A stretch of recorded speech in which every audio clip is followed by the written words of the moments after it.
Suatu ketika di depan sebuah rumah terdapat sebuah tong sampah yang terbuka.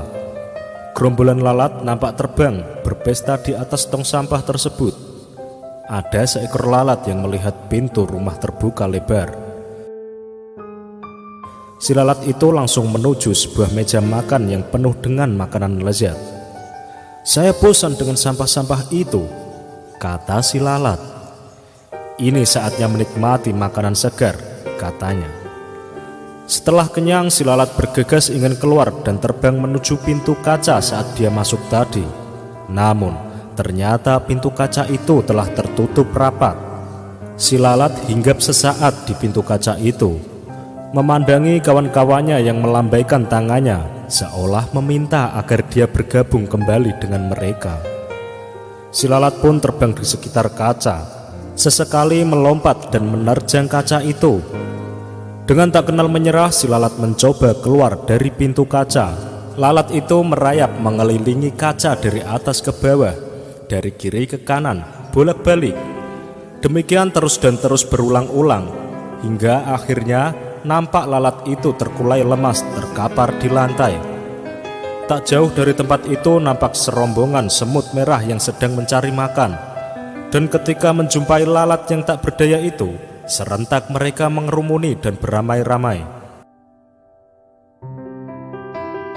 menggigit tubuh lalat itu hingga mati.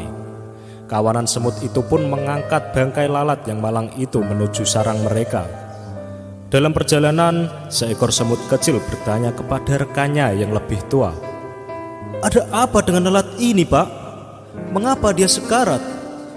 Semut yang lebih tua menjawab, "Oh, itu sering terjadi. Ada saja lalat yang mati sia-sia seperti ini. Sebenarnya mereka ini telah berusaha.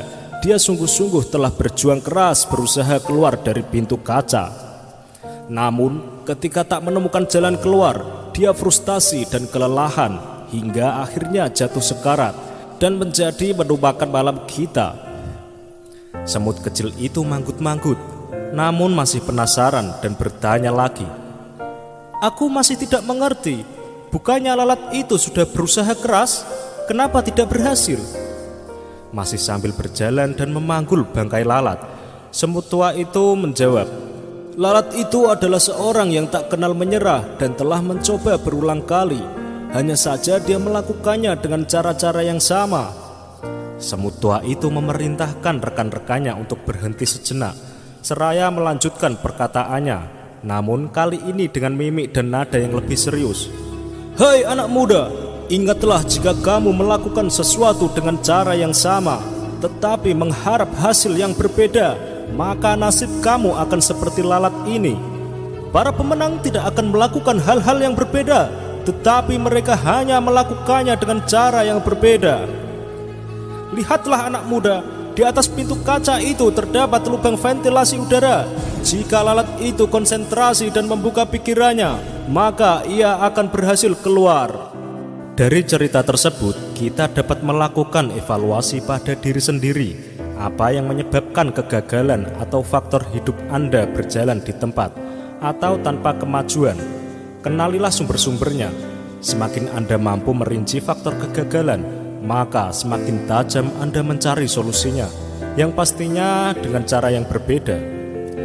Pada waktu John F. Kennedy kalah dalam suatu pemilihan untuk merebutkan kursi calon wakil presiden Amerika pada tahun 1956.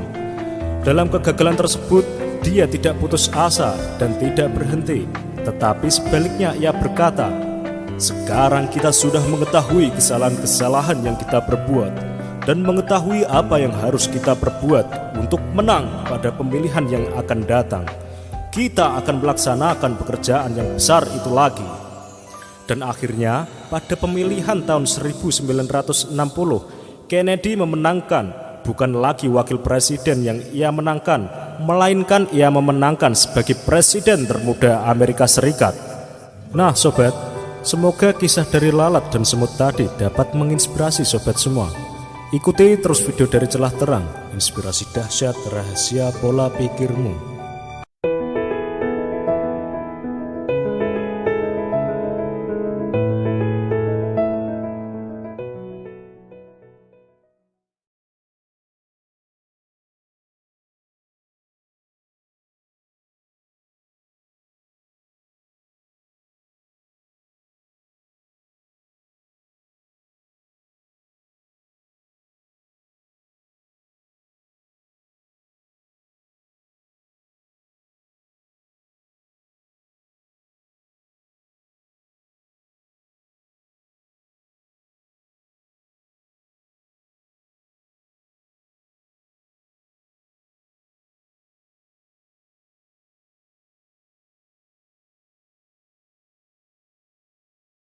Halo sahabat Bahagia Studio, bertemu kembali di sesi cerita motivasi kerja.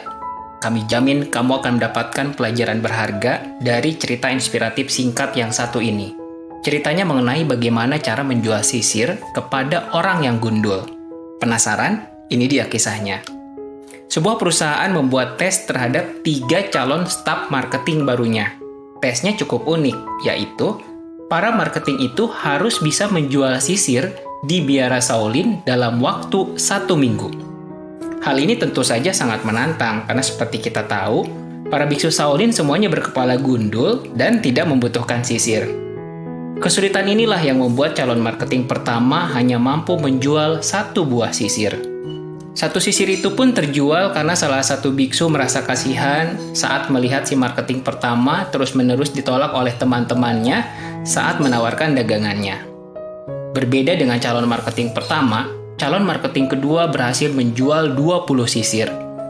Si marketing kedua tidak menawarkan sisir kepada para biksu, namun dia menawarkan pada para pengunjung biara yang memang banyak datang ke sana. Mengingat angin di sana memang cukup kencang, sering membuat rambut para pengunjung menjadi acak-acakan dan membutuhkan sisir untuk merapikannya. Tentu pertanyaan kita adalah, bagaimana dengan calon marketing ketiga? Apakah dia berhasil menjual sisir di Biara Shaolin itu? Tidak disangka, ternyata calon marketing ketiga berhasil menjual lebih dari 500 sisir. Lalu, bagaimana caranya? Saat datang ke Biara Shaolin, yang dia temui pertama kali adalah kepala biara. Ia meyakinkan kepala biara bahwa sisir dagangannya sangat bagus untuk dijadikan souvenir. Dia meyakinkan bahwa sisir adalah salah satu benda yang selalu digunakan orang setiap hari, dan pengunjung akan selalu ingat dengan Biara Shaolin saat mereka menggunakan sisir souvenir dari biara tersebut. Si marketing ketiga juga menyarankan untuk membubuhkan stempel Biara Shaolin pada sisir yang dijual, serta memasukkan kartu berisi doa keselamatan dan kesejahteraan dalam satu paket penjualan. Tidak lupa, dia juga akan menyisihkan sebagian keuntungan dari penjualan untuk kebutuhan biara. Sang kepala biara setuju dengan hal itu, dan itulah kunci keberhasilan dari penjualan si marketing ketiga. Sahabat Bahagia Studio, seringkali kita melihat keadaan, kesulitan, ataupun rintangan yang kita hadapi merupakan penyebab dari kegagalan yang kita alami. Hal ini sama persis dengan apa yang membuat calon pertama gagal. Dia merasa sangat sulit menjual sisir di Biara Shaolin yang berisi biksu yang gundul tidak memiliki rambut. Calon kedua lebih kreatif dengan menjual sisir kepada para pengunjung biara. Namun, dia masih terpaku pada fungsi sisir yang merupakan alat merapikan rambut. Calon marketing ketiga berpikir di luar kelajiman atau biasa dikenal dengan thinking out of the box. Dia berhasil membuat sisir bukan hanya sebagai alat merapikan rambut, namun juga sebagai souvenir yang bagus untuk diberikan. Sahabat Bahagia Studio, jika kita sering berpikir bahwa keadaan, kesulitan, rintangan sebagai penyebab kegagalan, maka orang-orang sukses justru berpikir sebaliknya. Mereka selalu berpikir bahwa keadaan, kesulitan, ataupun rintangan merupakan peluang untuk meraih kesuksesan. Seperti yang pernah kami posting di video Rumus Kehidupan, kita tidak akan pernah bisa mengendalikan atau mengontrol keadaan. Namun, kita bisa mengendalikan respon apa yang akan kita lakukan saat berada di keadaan tersebut. Selalu merespon dengan positif dan kreatif, maka hasilnya juga akan positif. Kami berdoa semoga pengunjung dan pelanggan Bahagia Studio selalu diberikan kemudahan dan kelancaran rezeki. Amin. Berikan komen, share, dan subscribe jika video ini bermanfaat ya. Sampai jumpa di video berikut.